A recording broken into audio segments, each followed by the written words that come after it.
Day 45. Yesterday, you built a consolidator into your algorithm. Today, you're going to learn how to move beyond trading a fixed list of assets. So far, your algorithm has known exactly which symbols to trade from the start, but some strategies need to scan the entire market and pick assets dynamically. There is a method in QuantConnect built for exactly that. So, what is AddUniverse? AddUniverse is a method that lets your algorithm scan a broad set of assets on a schedule and select a subset to trade based on rules you define, instead of hard-coding a fixed list of symbols. Here's a simple analogy to explain it better. On the left we have the weekly shortlist, on the right AddUniverse. Imagine a talent scout who works for a sports team.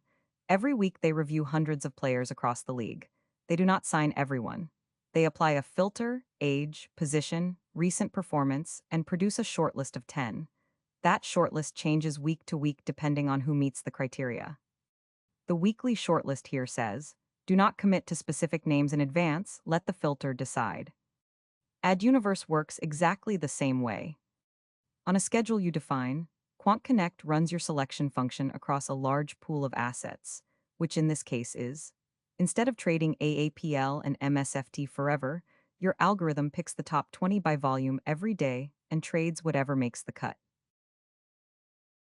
With that, we wrap up the simple introduction of the concept of AddUniverse in QuantConnect. Here's a quick knowledge check.